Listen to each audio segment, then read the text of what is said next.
welcome to External Affairs. I'm Finn, one of your hosts, joined by Drew, Tom, James and Lucas in the studio.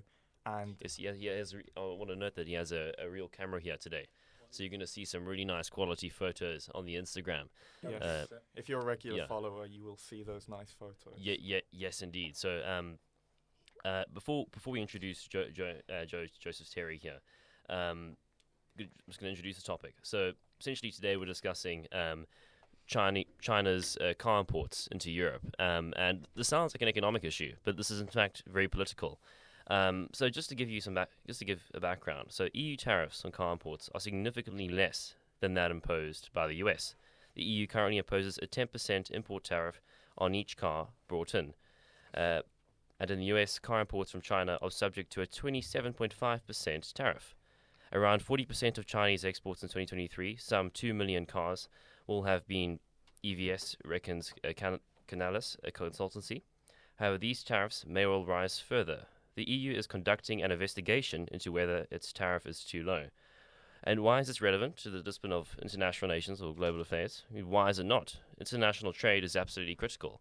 And in my opinion, I'll argue this in another time, it's not covered enough in the IR course. However, we will attempt to maintain a political lens to this issue. I yield the floor to Joseph Terry. Great to be on another podcast on Expression FM. Great to be here, and cheers for the invite, and thanks for letting me talk about the thing I love, which is cars. Not many people jump at the idea of saying let's talk about car policy for an hour, but cheers. Yeah, I was going to say welcome to the studio, but I mean you're very frequent. Frequent. Frequent flyer, basically. And you have your own show, Accelerate. Motorsport. So Accelerate is where I've been doing a lot of my stuff. You can follow us on Instagram at Accelerate Podcast. That's EXE and then rest of Accelerate. Yeah, so I've been producing content on there for the last year, and I've been talking about a lot of these issues on the show. I was talking about the rise of Chinese manufacturers. I was talking about EU trade tariffs, talking about some decisions with the EU as well involving e-fuels and electric cars. So I think it's going to be lots of crossover today. We're really looking forward to it. Great. So I mean, why is this topic important? What are they? What are the concerns of Europeans? Like, could you give like a short background? Yeah, sure. So my background in the motor industry is that my granddad used to be head of a fairly big garage group where I live. He's an old school guy that joined the motor industry, and at 16 years old he got an apprenticeship working as a mechanic, and then by the age of 30 he was managing a dealership as one of the youngest in the country. So he's an old school motor industry guy, one of the old school sort of working class, fairly low income people that relied on the industrial industry to make a life. So essentially, ever since he's been retired, ever since I've been old enough to remember, he's been talking to me and schooling me on the industry, essentially. So I'm in a very, I think, privileged position where I act like I've been in the industry for, 4 or 5 years, when I'm just a guy that's been talking to my granddad. It's quite nice. Yeah, well, it's good to know that you're well informed, because usually in the past we used to assume that people from other countries will know about their country's foreign policy. But we've been right so far. We have been right so far. Yeah. So, I mean, we have a question here from prepared by James Coe. Would you like to go ahead with that? Right. So, oftentimes when discussing the switch from petrol to electric vehicles, there are environmental and ethical concerns which may be overlooked. Specifically the mining of rare earth metals for batteries. So with this in mind, how do you think we should proceed with this issue? Well, it's an interesting discussion to have, because that discussion is being had right now within groups like the EU, where they argue that actually battery technology isn't where we need to be. Where we need to be is at hydrogen or biofuels. Now, there is an argument that it is neocolonialism, that big groups such as Total Energies in France are mining lithium, and electric car industry is trying to change. They're now moving to platinum-ion batteries as well as lithium-ions. That's something that's coming soon. Most are still lithium-ion, but they're moving more towards platinum and cobalt as well. So that's one thing too. And something on top of that that's come up, particularly in terms of issues of pollution, in terms of rare metals pollution, has been the idea that we should be using synthetic fuels instead, which is essentially carbon capture, and it's got a fairly similar chemical construction, I should say, to petrol and diesel. and you can still use normal combustion engines. So in terms of the way that the electric car industry needs to progress, what we probably need is more deals in terms of actually making sites for brands. Porsche recently invested billions into a Chilean cobalt plant in Antofagasta, I believe it was. So maybe that's something that might come up soon, is that actually the manufacturers mine it instead of it being a company in West Africa. Right. You said neocolonial. Is this mining in West Africa? It's mostly in West Africa, yes. Yeah. Where you get a lot of the materials for your mobile phones, for example. Yeah, right. Because it's all the same stuff. Lithium batteries, lithium in a car, lithium battery in a phone. Right. Well, can anything be said about China and about what is China's position on European companies extracting materials in West Africa? Well, because China does it itself as well. Right? Well, they do. So this is the thing, is that China's often doing it for cheaper than the European brands are, and this is where we're getting this trade tariff war. Is that it's so much cheaper in China to mine the materials, to build the cars, and to sell them. Mm-hmm. So in terms of China, they don't say much about it because everyone knows that with all of their infrastructure projects, they've got a better deal than the European brands have got, and the European giants like Volkswagen Group and Audi Group, for example. So on that level, China don't need to say much because they've already got a sweet deal out of it. The thing with China is that they're now trying to move into the European space, and this is where the European manufacturers are starting to notice a bit more. So is the critical difference then between the European and Chinese car industry on quality and sort of cost? Yeah, so... And obviously, like, in the 50s, Rover and Mini were building cheaply, but that's no longer really possible for Europe. So is it all a kind of quality game now for European? It is. So what it is that essentially China is making a lot more cars, but at a cheaper cost and at a cheaper quality. Yeah. Which, for lots of European motorists, is becoming a lot more of an affordable option in this cost of living crisis, in this inflationary crunch, and also in the fact there's been huge supply and demand issues with used cars for the past 2-3 years, ever since the war in Ukraine started. Most of the German brands switched to a 2-day working week in the peak of the gas price increases. So there's been barely any new cars made. That means used cars have become way more expensive, way too expensive. So British and European consumers are forced to buy cheap Chinese cars. It might last them 3 years, but they're cheap and they only cost 17-20 grand or whatever. The thing with the European brands is that you're going to get a lot more wear out of those brands. However, the question comes from that is actually, is this being made in a sustainable way, and is this going to be cost effective in the long run environmentally? There's already talk from the Chinese media saying, oh, isn't it silly that Europe is saying we're building too many cars? Because for China, it's just mass production on end. This is where it gets interesting, in that it's just production over quality. And sort of in regard to this question of cheap Chinese imports, do you think that's inherently negative, or is that just the free market sort of globalization working as intended? I think it mostly is globalization and free market, but I would argue that that's been exacerbated by the weakness of the European car markets, in that the only giant of the European markets these days is Germany.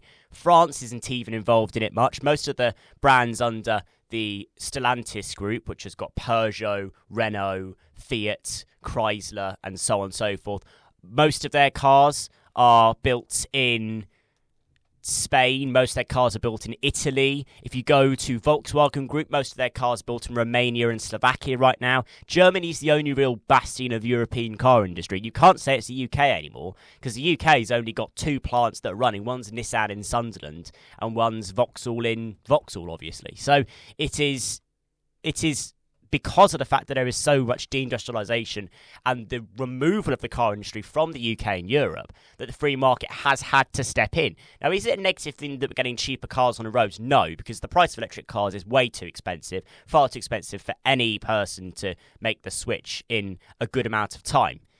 However, there is an argument made that actually you want fairer competition. Is it just going to become a monopoly? Yeah, well, in terms of competition, just to get this question out of the way, I mean, is it worth allowing for a degree of Chinese influence if it means a reduction in emissions? Perhaps it is. Perhaps it is. And that's an argument that's made, is that some people view the rise of the Chinese car industry as a security threat. Some people view it as just the market doing its job. Now, if we're going to reduce emissions, maybe it's a good idea to have these Chinese cars coming in. The question comes from that, though, is firstly, these are lower quality, so we're having to deal with more upkeep and having to deal with more waste products from these cars.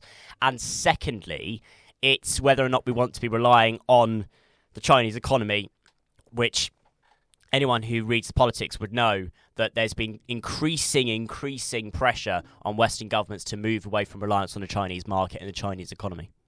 I suppose the question there also is it really lower emission? Because sort of the more China's economy expands and the more production it has, the more its particularly coal emissions increase. I mean, the rise of Chinese coal emissions in the last 20 years alone has been kind of ridiculous. Yeah, it is. It is, and also you've got various other things to talk about. You've got workers' rights issues to talk about, with mega plants being built by groups like Tesla and BYD and Geely. You've got massive discussions about workers' rights, about emissions, discussions about e-waste and wasting cars, just putting them to scrap heap, which is difficult enough because, as anyone who's probably read any negative press about electric cars in the media recently, electric car fires don't hang about. I'll say that again. Imagine having 500,000 balloons and you pop one balloon every second. That's going to take a long time to pop all the balloons. That's how electric car fires work. Every single cell goes. So you can't just put them in a scrap heap. You've got to put real money, real effort into safely discharging of these cars. So there are many issues to deal with in terms of life cycle assessments, definitely. So there's So there's a thing about China, because if we were aware about the current economic status of China, recently their real estate market just collapsed and they're still rebuilding it. So there's a thing that is among China is that in order for not the Chinese government but for those companies in general to make up for the losses, they might put a lot of emphasis on these, let's say, cheap products to import to European market to just make up for the loss. But in a way, in economic status, it's just a thing to make up for the losses. But what do you think about the influx of a lot of electronic cars importing into European markets? But to them, it's just economic trade. But what do you think? Yeah. Well, it's about fair competition. To a degree here, it's about fair competition, because what would you rather have? Would you rather have a European brand making half as many cars but at a better quality and at a more expensive price? Would you rather have a flooding of cheaper cars that are lower quality, which completely outweighs the market? This is where it gets interesting, is that actually, in theory, having more Chinese cars in the market would probably lower the prices, because supply and demand, fair competition, free market. If you're going to have cheaper cars that are electric from China, the European brands can have to drop their prices as well so they can start selling more cars to make money. That's just how economics works in a simple way. In terms of the economics, it's interesting because we've seen the rise of the motor industry in China as one of their leading growth and accelerators of GDP nationally, and I think that's only going to increase. Question is whether or not these trade tariffs that might come in the EU and in the UK. Mark Carney was Mark Harper even, the Trade Secretary. He was talking recently. Mark Carney used to be the Bank of England governor. But Mark Harper, he was talking recently about a month ago saying the UK might put trade tariffs in too as well. So if these trade tariffs come in, is there going to be some hesitancy from the Chinese to maybe import even more cars? Or will they just have to rely on that as that's what's driving their GDP? But there's another thing about the cost of living crisis in the UK. Because it's really interesting, yeah. Yeah, because it's people can't afford I know we want to afford locally made European cars from our homeland, but when there's choice for us, there's a cheaper option with cheaper option to choose. Wouldn't they choose electronic cars? Well, again? I think drivers would choose it if they could afford it. Right now in the UK, the cheapest electric car you can get is a £30,000 Fiat 500. Now, 30 grand for a Fiat 500 seems like a Mickey take to me anyways. If you want a family car, you're talking 55, 60, 65, 70 grand. for a decent electric family car. So we're not talking cheap with any of this. And the reason why that's happened for me is that consistently governments have pushed back the ban on petrol cars. So basically what's going to happen, and I mean, again, this isn't me trying to prophesise, but this is what I think will happen, is that basically what's going to happen is they'll set a hard date for when they're going to ban petrol cars. And then what's going to happen is, what they'll first do is they'll ban the new cars. So they'll ban the sale of new cars, which is what they were going to do in 2030. That's now going to be, it was going to be 2025. It's now going to be 2030 for new cars. So what's going to happen? Everybody's going to bomb in to buy a petrol car before 2030 that's new. And then what's going to happen is we're going to see a massive inflation of the used car markets, because the used car markets are going to be the only cars you can buy that are petrol or diesel. So what's going to happen on top of that is that there's going to be a massive inflation of used cars. We're going to be selling cars at 3-4 times as much as they're valued. People are going to be swindled and losing money hand over fist. And all the while, nobody's going to be buying an electric car until all the used cars have been sold that are petrol diesel, because everybody's terrified of range anxiety, which for me is useless, because range anxiety you can fix very easily. How would you fix it? You fix it by treating it in the same way you do putting out the bins before the bin day, and you just charge your car before you go to bed.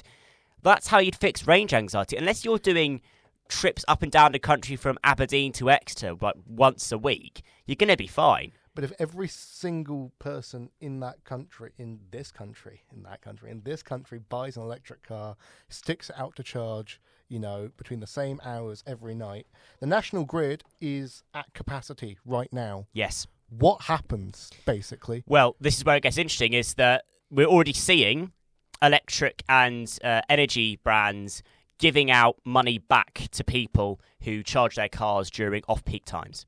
I think that's going to be the case, and there's going to be discounts given to people to charge their cars in off-peak times. What's the incentive for the companies to do that? Because the government's not stepping in, Well, yeah, this is the thing. So a lot of this is the government's job, things like putting chargers into roads and chargers into petrol stations. Some of it isn't their job. And that's an interesting discussion. How much of the role in terms of the transition from petrol to electric is the government's job, and is the role of industry? That's the question. Well, what do the politicians have to say about this? What do politicians have to say? In the UK and Europe? In UK and Europe. So in Europe, it's mostly talking about having a strong motor industry, particularly in Germany, and also talking about trying to enhance the use of biofuels potentially as a way to extend the use of petrol engines, combustion engines. That's one thing. In terms of the UK, you've got those figures on the green side of politics that are saying the government should be stepping in to do more, stepping in to make more charges, stepping in to bring back tax dividends, for example, for electric cars, on road tax, and on when you're buying a car. You used to get $5,000 back when you bought an electric car. That's been scrapped since, I think, 2021, I believe. And then on the conservative side of politics, it's the argument that actually it's all not a scam, but it's all essentially one big experiment, and that we should push it back and push it back and push it back. The issue you get with that is that you either cancel it entirely or you just commit to it, I think. If you're going to do electric, go electric and just commit to it. Yeah. If you're going to scrap electric, but scrap it, that's fine. Industry will catch up. The key thing is that, and it's something I've said on the podcast for about ages now, is that the issues that we get with industry and government is when the government don't listen to industry, don't listen to the trade unions, and say, we know better than you because we're politicians. Yeah. Because simply put, for the last, I'd say maybe 40 years, the government has been at arm's length from the industry, from the motor industry, ever since the general strike and ever since the strikes. It's never been close. Yeah. I mean, the only time they got close was this recent deal that Sunak did with Jaguar Land Rover, which is to build an electric car battery plant in Shropshire, which I responded to my friend and said, surprise, surprise, when the government puts money into the motor industry, brands want to build their cars in the UK. Yeah. What a surprise that is. That's really fascinating. I don't say that lightly. There seems to be really a lot of levels, political levels of this. I mean, what you've touched on is really the industrial relations, right? I don't actually think about that enough, but I mean, again, from an international relations level, with competition with China. You see that in the US, this kind of animosity and fear towards China. What are European leaders and European businesses? I mean, do you know much about how they're reacting towards China? If there's any personal animosities towards China specifically? There isn't any personal animosity. No. Okay. But there's animosity against the pricing because they argue that it's essentially loan sharking the motor industry with the pricing, and they argue that it's an unfair competition. I wouldn't be surprised though if they look at China and they're actually jealous, because something we've seen a lot with Chinese brands is that they're working together with each other. Yeah. Two giants, Geely and SAIC Group. So Geely own Volvo, and Geely own.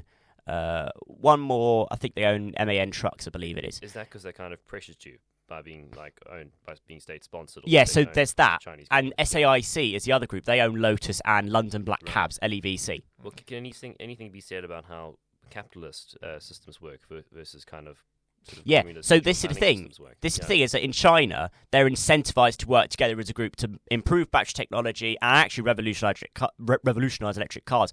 In Europe, there is no incentive for you to work brand in brand against each other because you are competitors, and there is no incentive from government or from the EU to try and improve your standards of your cars.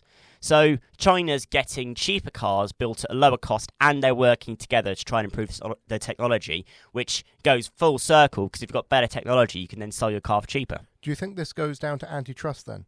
Because the It European possibly does, UK yes. view is, the competition's and market authority. Yes. Imagine if Jaguar and Land Rover and Rolls-Royce, Yep. right, here's £1 billion battery agreement, Yep. on working on batteries.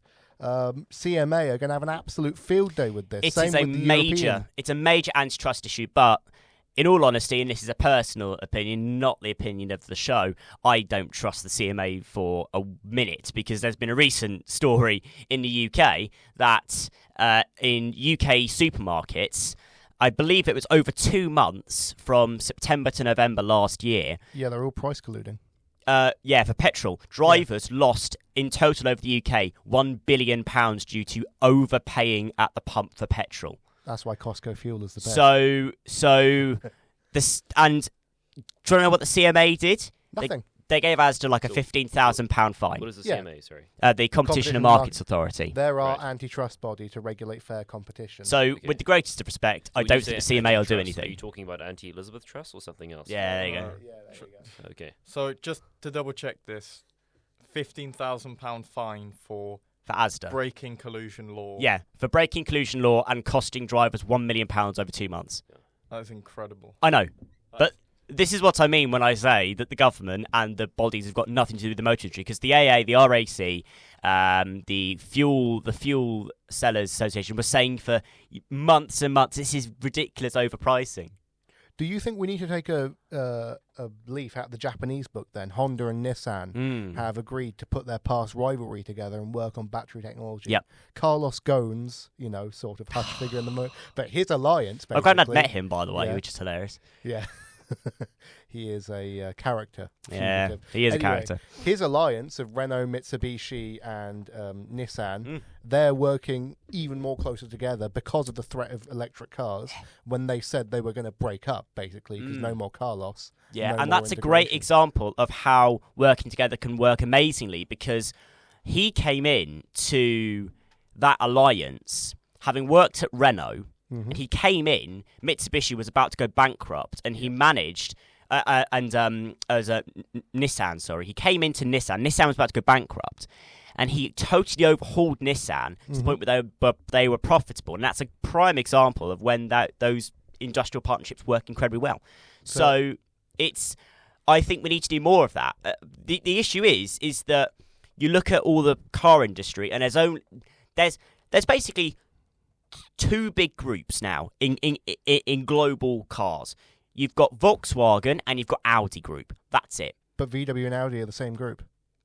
Yeah, sorry, you're right. So you're right. So it's Volkswagen Group, which is Volkswagen, Audi, Porsche, Lamborghini, Ducati. Porsche, Ducati. You've got Stellantis, which is Ferrari, Fiat, Yes, Peugeot, PSA, and Renault, it's- Chrysler. Yeah. And then it's the Chinese. There's only really two groups. The only independent manufacturers across the world are Left basically are Tesla. it's Tesla and Rolls So Royce. this is a deep No, but Rolls-Royce are owned by BMW. Not Rolls Royce. Right.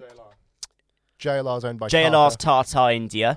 So it's not Rolls Royce. It will be Bentley. So just Bentley's to put, owned by put this into VW. political- put this in- Oh. Bentley's owned by VW. No, there is one British brand, and Morgan. There you go, Morgan. Owned by Richard Hammond. Yes, So to put this Morgan, into- who Yeah. make the three-wheel cars. That's Yeah. Put it. this into a political context. This seems like a deeply political issue. Yeah. When you have dominant Yeah. corporations. Mm. I mean, I think this just shows why I mentioned it earlier last term. Is that with international relations, there's a kind of an emerging kind of a fairly new interpretation that we need to look beyond the state, and not just, when I say non-state actors, not just terrorist groups or the UN, whatever, but also corporations, transnational corporations. Yeah. In the discipline of global political economy.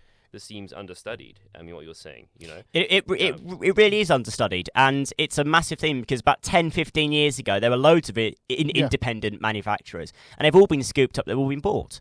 Now, some of those were good. For a brand like Skoda, it's been the saving of their entire brand and business model. They used to be known as cheap communist cars from Czechoslovakia, and now they're some of the most affordable cars on the roads today.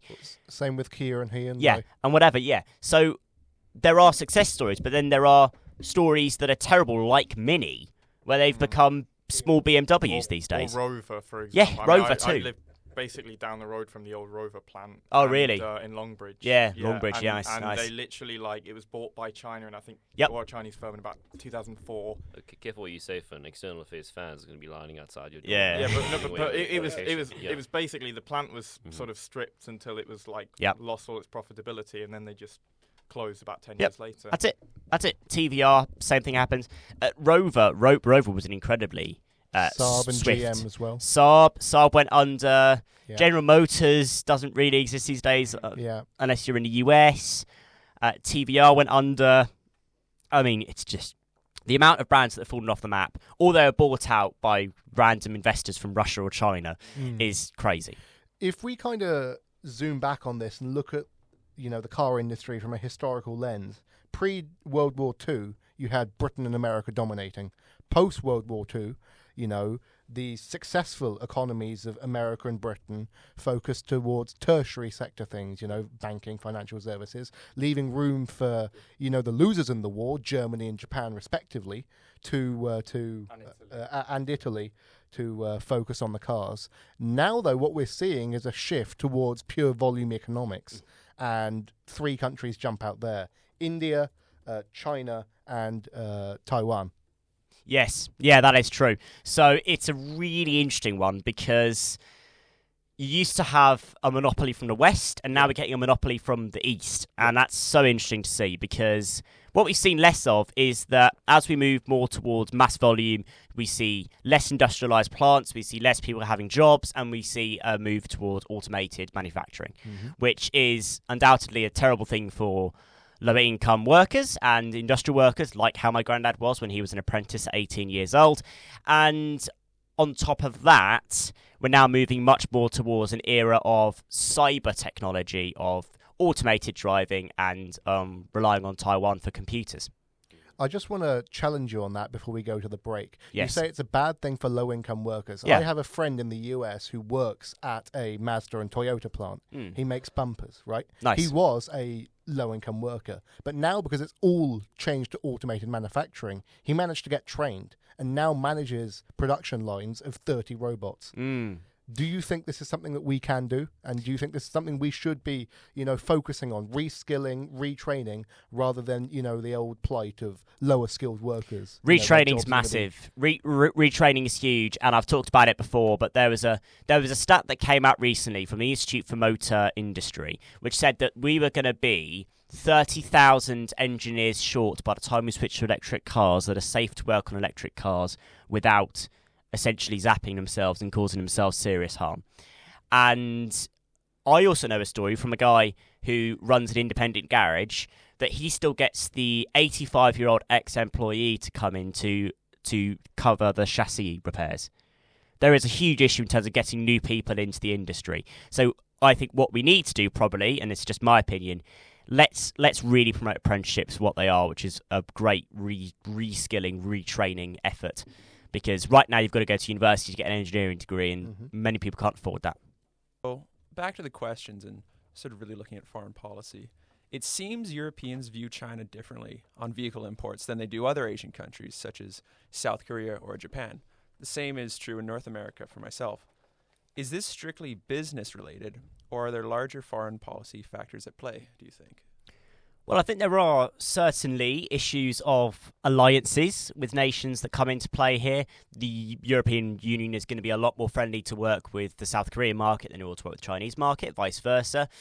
You also see the COJA alliance is incredibly strong as it stands right now. It is an issue of foreign policy, and it's an issue of who you're seen to be supporting. The issue you've got is that it's a fairly uneven and unequal battle, because you've got everyone on one side and then China. No one else is really making cars. It's the US, Europe, South Korea, Japan, and the UK on one side, it's China on the other. So everybody is nervous to make the jump to work with the Chinese, because they're going to be the first to make the move, which is risky when it comes to if you're seen to be supporting a country like China. Right. And then I guess just to your point about who's sort of making cars in the world, there is obviously the question of North America. So, for example, Ford, Dodge, General Motors, Chrysler, GM, Chrysler, yep.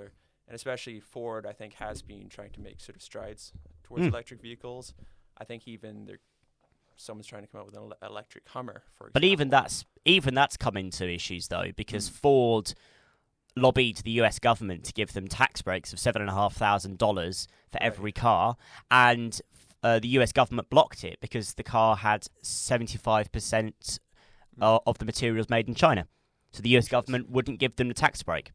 So even then, the US government don't give them any backing. So Ford are trying, and the electric Hummer as well, they're trying, but the issue you've got, and I'm sure you know this, there is a much bigger car culture and gasoline culture in America than there is in the UK. This is something that's true. I mean, when you think of a V8 car, you think of a 1970s 8-valve Ford Mustang. That's what I think of, and that's Americana to its core. But what about the oil industry that makes the fuel for these cars? What so oil industry, the massive thing to talk about as well. You look at nations such as the Gulf states, they're fairly reticent in terms of electric cars, and it's only really the French Total Energy neocolonial areas that really care most about petrol. And what about Shell? And Shell comes into this too when it comes to talking about e-fuels and biofuels. We've seen a lot of their campaigns. Some have called it greenwashing. Some have called it environmental campaigns, whatever you want to call it. I lean more towards the greenwashing, but that's my opinion. Well, what is your opinion on greenwashing then? That's my opinion on greenwashing is that unless it's actually creating a genuine, serious change to people's lives day by day, like the fact you're driving an electric car instead of a petrol car, I don't see the point in a made-up campaign for images. Genuinely say to me, I'm going to give you cheap electricity to charge your car, or I'm going to give you a cheap electric car. Say that instead of saying, like some petrol station was doing recently, where they've got a new campaign called Thoughtful Driving, which is essentially driving to save a bit more petrol. I mean, that isn't environmentalism. That's just you covering your tracks. But do you think a lot of these firms will sort of always be labelled as greenwashing when they're making? I mean, because they can't make the transition overnight. So I mean, obviously it's it's not. But there are examples where they're not greenwashing. These days, I know that I've got a fairly dim view of Tesla these days, but I had a really good view of Tesla about 4 or 5 years ago because they were genuinely trying to make production cars that were electric. And I also have a good view of a brand like Volvo, because Volvo has gone all electric now. They had an all electric brand since 2018. That's not greenwashing. That's genuine action you've taken. Greenwashing would be, we're going to make one electric hatchback and then the rest of our cars are going to be gas-guzzling V8s. That would be greenwashing. So then I have two questions then. Go for it. One pertains to the oil companies and one pertains to a car manufacturer, Yes. both based on greenwashing. The first one is, what would you say to an oil company like BP, who has invested hundreds of millions of pounds in electric car chargers like BP Pulse and buying up other smaller nascent electric car charger brands, but also then making their big posturing campaigns and continuing to invest in oil.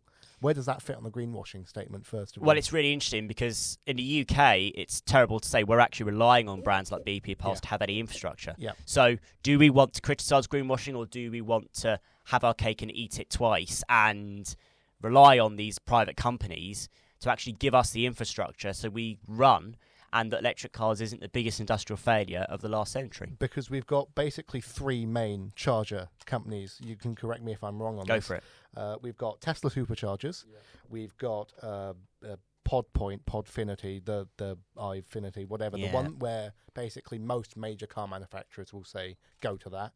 And we've got BP Pulse. Yes, that's it. That's it. That's it. That's basically it. So we've got an oil company.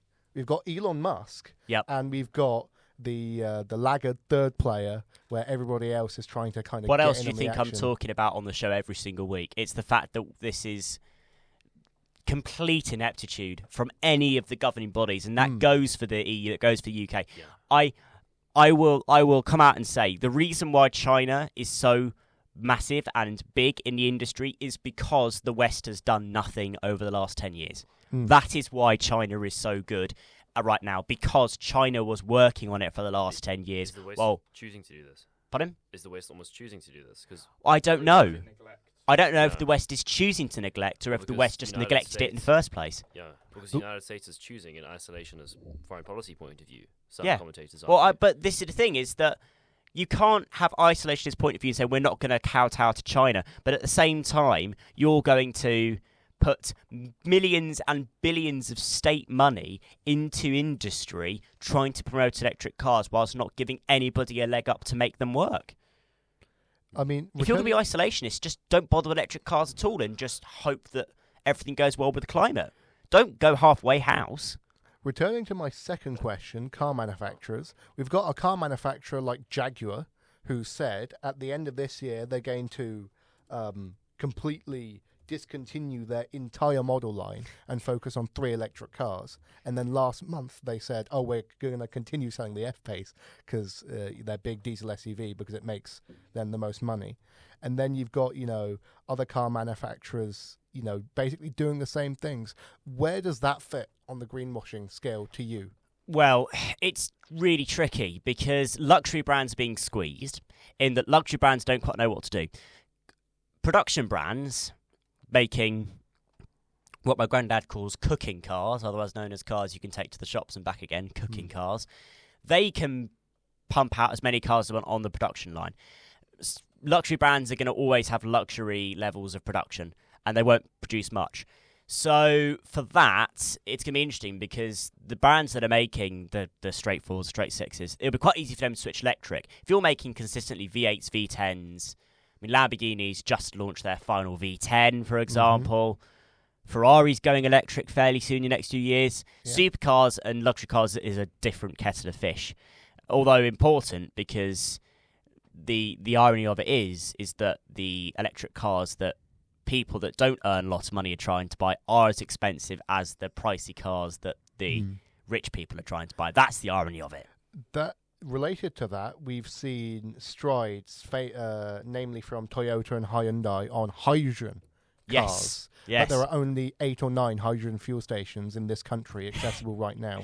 Yep. Do you think the lack of government policy and the lack of oversight on choosing a clear strategic direction, for better or for worse, has kind of made the situation where you can go out, you can spend 70k on a Kia EV9, can't charge it because all the bays are done, or you can go out, spend 70k on a Toyota Mirai second generation, can't charge it because the hydrogen fuel stations are all within a 20-mile radius of each other? Well, the issue with hydrogen is that it is quite possibly the most flammable fuel you could ever have in the world. They tried to relaunch it a few times. The thing with hydrogen that's interesting is that the people that run the Le Mans 24-hour, they are going to launch a hydrogen-only class in the next 2 years in their race. And if you know anything about motorsport, you know that the tech that's in motorsport Follows is going to the end up in production. your car in about 5 years' time. So when they launch that series, that class in, I think, 2026, maybe we'll see something closer to 2030 when we're hopefully all driving electric cars, unless the government U-turns once again. which they might do. Haven't the government U-turned already, though? They've put it U-turned back 2 to times over the last 3 2035. years. Yep. Yeah. They've U-turned two times over the last 3 years. So technically, it was going to be. It was actually going to be by 2030 there were going to be no petrol cars on the road, which is amazing to think because we're now at a point where it's going to be 6 years away just for new cars and 11 years for the used cars. I've got an interesting one for you now, I think. Go for it. Obviously, JLR, Rolls-Royce, pretty much entirely, made to order. Not much kind of market flooding, luxury car, that kind of thing.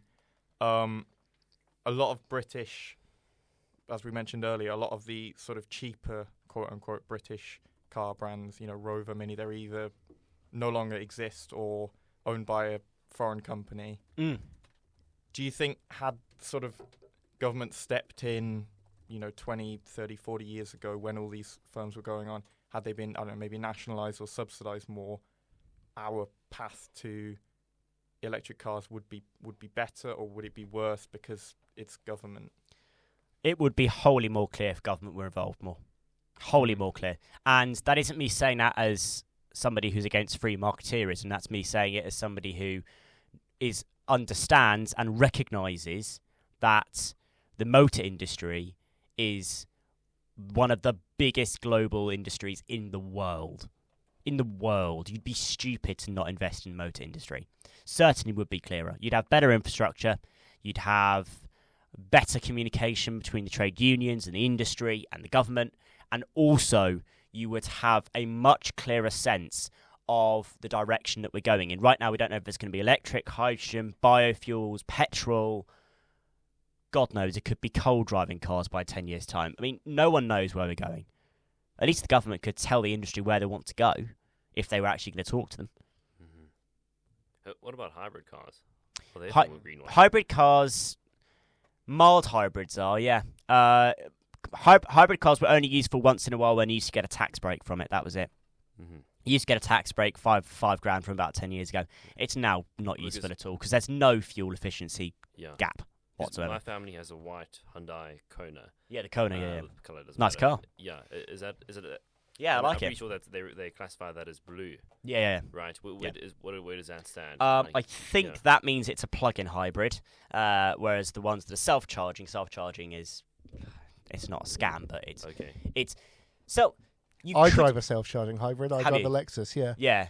Well, you couldn't drive around using the electric battery from the self-charging unless it was for like 2 minutes. Yeah, or there's something. a button that lasts for 2 miles. I've never tried it. It's 2 miles. It's worth nothing. Yeah, as someone who drives one, it's a brilliant drive. You've got the torque of an electric car. Say you don't have range. on Wednesdays at night.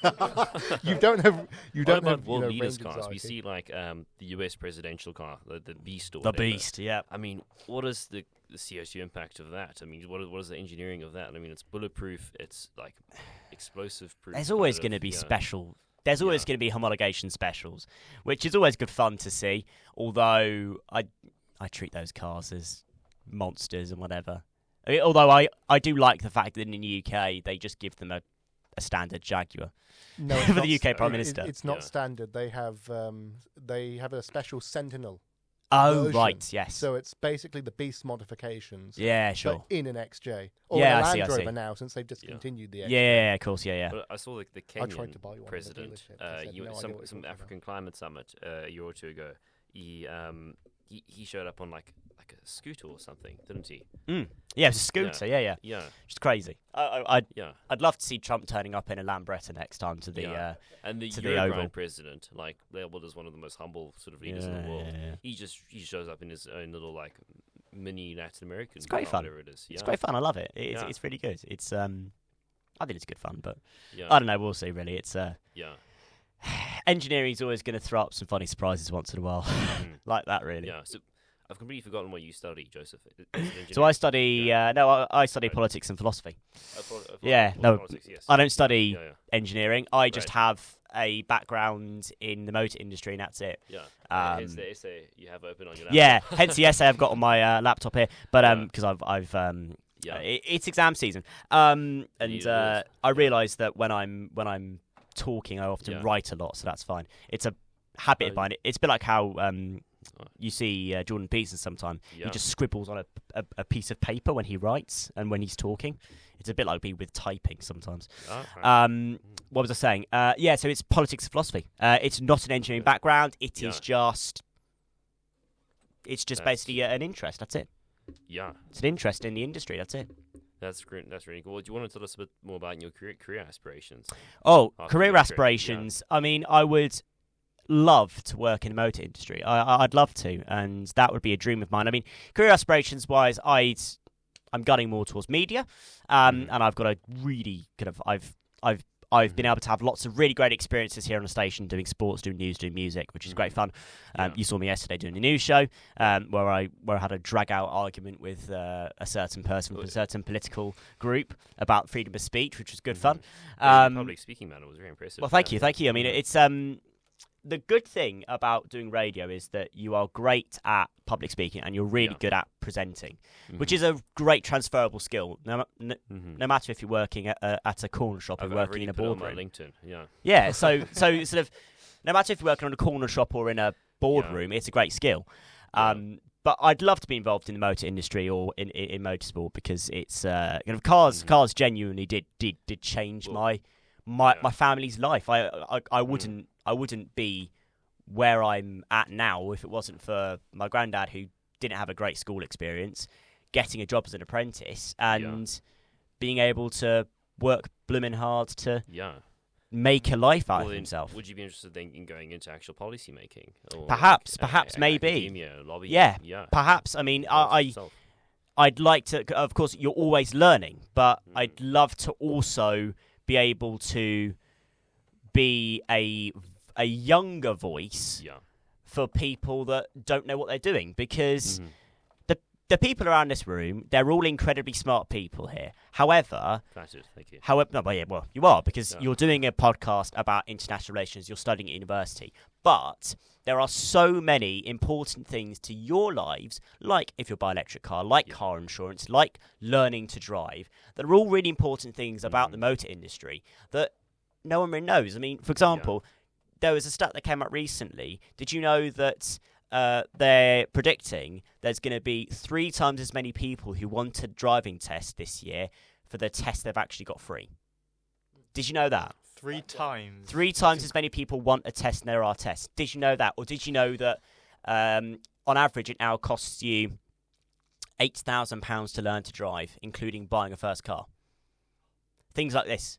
So what I mean by that is that it's actually a really useful thing to know, just going about your day and going about life, to know about these things, because bizarrely enough, I think people forget it who aren't into cars. Cars are a huge part of our lives. Yeah, They're a massive part of our lives. We don't really, we all just forget it. 20s, 30s, and even into the 50s and 60s, our sort of entire urban planning code was thrown out and rewritten around cars, and everyone forgets that. So for me, I'm always going to shout on the soapbox to try and teach people about what's going on. I mean, as I said, you're all smart, but you've all learned something here. I think that says something. Yeah, I mean, I feel obliged now, maybe, and if you would agree, Finn, to advocate for the department next year via the International Relations Society to create a motor policy, the politics of motor policy, or like a politics of corporations. Yeah, that's an interesting idea. That'll be a really interesting module, I think. It would be. Yeah, and then maybe you'd end up teaching it one day. Maybe, I don't know. We'll see if I'm clever enough. To Dr. Terry, that has if I'm clever enough to do that, we'll see. If I'm clever enough to be an academic, I don't know. These days, I just find myself doing my best. That's all I do. The stays between you and me, but I think you've been our best. Thank you. Interviewee. Thank you. So far. Yes, Thank you, my friend. Thank you. It doesn't stay between. Yeah, it says it stays between who and who. It's going to go on YouTube. Yeah, assuming our past. Yeah, exactly. Yeah. Well, cheers. Thank you. Thank you. It means a lot. James is here. Yeah. Oh yes, James. Yeah. I happen to quite like our first interview. I think that got pretty good. Yeah. Oh well, good stuff though. But still, great to go on another show as well, and good to have another. It's got to be the first international relations show I've seen on the air here. So great stuff. That's great. Well, thank you very much for joining us. Thank you, my friend. Thank you. That's a great way to end. As usual, we're back next week from 1 p.m. on Expression FM. Thank you, take care, and have a great rest of your week.